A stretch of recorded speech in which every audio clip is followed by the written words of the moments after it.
আৰু সমৰিয়াত গৈ যি অভিজ্ঞতাৰ সন্মুখীন হ'ল সেয়া ৰেকিবউদ্দিন আহমেদৰ বাবে হ'ব পাৰে ভয়ংকৰ সমৰিয়াত গৈছিল নিৰ্বাচনী প্ৰচাৰ চলাবলৈ নিৰ্বাচন যেটো আহি আছে আৰু নিৰ্বাচনৰ এই সময়খিনিতে প্ৰতিটো ৰাজনৈতিক দল প্ৰতিগৰাকী ৰাজনৈতিক নেতা অধিক সক্ৰিয় হৈ পৰিছে তেওঁলোকে বিভিন্ন প্ৰান্তত গৈ নিৰ্বাচনী প্ৰচাৰ চলাইছে কিন্তু তাৰ মাজতে ৰেকিবউদ্দিন আহমেদৰ লগত অঘটন সংঘটিত হৈ গ'ল তেওঁ সমৰিয়াত গৈছিল আৰু সমৰিয়াত ৰাইজৰ ৰুখত পৰিছে নিৰ্বাচনৰ পূৰ্বে ৰাইজৰ ৰুখত পৰিছে ৰেকিবউদ্দিন আহমেদ গো বেক ধ্বনিৰে উত্তাল হ'ল মাহতলি বজাৰ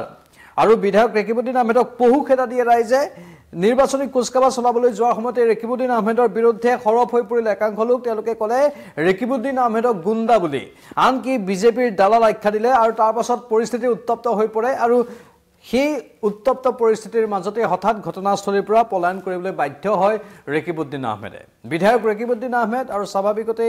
ৰাইজে বিভিন্ন বিষয়ক লৈ হয়তো গৰম কৰিছিল পৰিৱেশ আৰু সেই সময়তেই তেওঁৰ বিৰুদ্ধে খৰ্গহস্ত হৈ পৰিল একাংশ লোক আৰু তেওঁলোকে মনৰ ক্ষোভ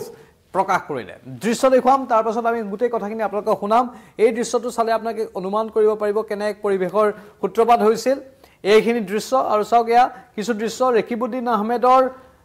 এয়া আৰক্ষী বাহিনীৰ সৈতে তেওঁৰ এস্কৰ্টৰ সৈতে ৰেকিবউদ্দিন আহমেদ এনেধৰণে আগবাঢ়িছিল সমৰিয়াত আৰু সেই সময়তে হঠাৎ তেওঁ আশে পাশে থকা এইসকল লোকে ৰেকিবউদ্দিন আহমেদ গো বেক ধ্বনি দিলে এই নিৰ্দিষ্ট লোকসকলে ৰেকিবউদ্দিন আহমেদৰ বিৰুদ্ধে খৰপ হৈ পৰিল আৰু গো বেক ধ্বনি দিলে আনকি বিজেপিৰ দালাল আখ্যা দিলে ৰেকিবউদ্দিন আহমেদক আৰু তাৰ পাছতে পৰিস্থিতি ক্ৰমান্বয়ে উত্তপ্ত হৈ পৰিল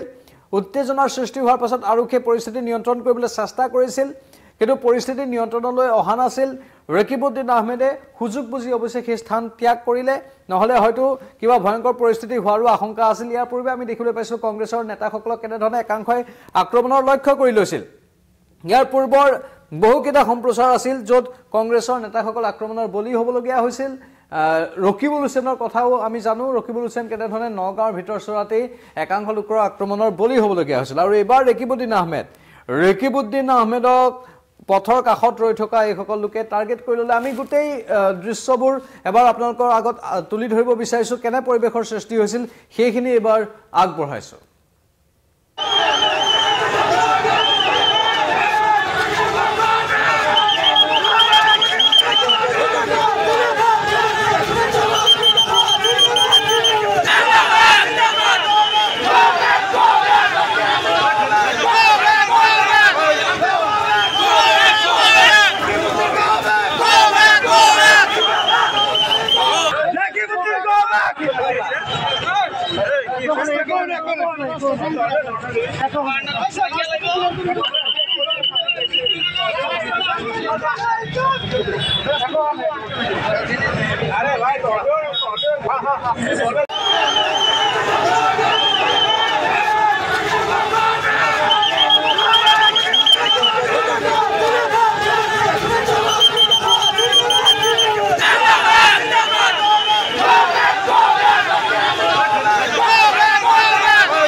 এয়া আছিল সমৰিয়াৰ মাহতলি বজাৰৰ পৰিৱেশ কেনেধৰণে ৰেকিবউদ্দিন আহমেদৰ বিৰুদ্ধে একাংশ লোক খৰপ হৈ পৰিল সেই দৃশ্যবোৰ দেখিলে আপোনালোকে কিন্তু নিৰ্বাচনৰ বতৰত এতিয়া বহু স্থানত দৃশ্যপট সলনি হৈছে ৰাইজ পূৰ্বতকৈ সচেতন হৈছে পূৰ্বতকৈ সক্ৰিয় হৈছে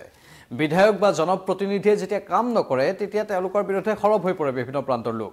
একাংশ লোকে সাধাৰণতে যিকোনো লোকক আজিকালি টাৰ্গেট কৰি লোৱাটো সহজ হৈ পৰিছে আৰু সেইবোৰ সামাজিক মাধ্যমত ভাইৰেলো হৈ পৰে মানুহে আজিকালি তীক্ষ্ণ দৃষ্টি দিব পৰা হৈছে কাৰণ বিভিন্ন পদ্ধতি আছে কামবোৰ চোৱাৰ কোনে কিমান কাম কৰিছে হিচাপবোৰ লোৱাৰ খতিয়ানবোৰ লোৱাৰ বিভিন্ন পদ্ধতি আছে আৰু সামাজিক মাধ্যমে সেই সকলো কাম এতিয়া সহজ কৰি তুলিছে মানুহে খবৰ ৰাখে যে নিৰ্বাচনৰ আগত এওঁ যিটো প্ৰতিশ্ৰুতি দিছিল সেইটো কৰিলে নে নাই নিৰ্বাচনৰ বতৰত যেতিয়া তেওঁলোক পুনৰ যায় ৰাইজৰ কাষত তেতিয়া সেই প্ৰস্তাৱবোৰ উত্থাপন কৰে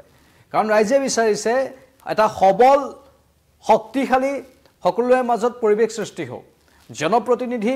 বাধ্য হোক কাম কৰিবলৈ কাৰণ জনতাৰ হকে কাম কৰিবলৈ তেওঁলোকে যায় আৰু এইসকল লোকৰ হয়তো ক্ষোভ আছে বেদনা আছে তাৰেই হয়তো তেওঁলোকে বহিঃপ্ৰকাশ ঘটালে আৰু এনেধৰণে হয়তো আগন্তুক দিনত বহু ঘটনা বা দৃশ্যপট আমি দেখিবলৈ পাই থাকিম স্বাভাৱিকতেই প্ৰতিগৰাকী জনপ্ৰতিনিধি এতিয়া অধিক সক্ৰিয় হোৱাটো প্ৰয়োজন সচেতন হোৱা প্ৰয়োজন তেওঁলোকে কাম কৰাটো প্ৰয়োজন কাম নকৰি যদি এনেই বহি থাকে সেই জনপ্ৰতিনিধিক জবাবদিহি কৰিবলৈ আজিকালি ৰাইজে কুণ্ঠাবোধ নকৰে আৰু সেইটো আমি এই দৃশ্যবোৰৰ পৰাই অনুমান কৰিব পাৰিছোঁ ৰাইজ কিমান খৰ্গহস্ত হৈ থাকিলে কিমান মনত ক্ষোভ লৈ থাকিলে এনেধৰণে ক্ষোভৰ অগ্নি প্ৰকাশ বা বহিঃপ্ৰকাশ ঘটাব পাৰে আপোনালোকৰ মতামত কি এই ক্ষেত্ৰত কমেন্ট বক্সত কমেন্ট কৰি জনাব পৰৱৰ্তী সময়ত আৰু অধিক তথ্য আমি আনিবলৈ চেষ্টা কৰিম চাই থাকক নিউজ 18 অসম নৰ্থ ইষ্ট নমস্কাৰ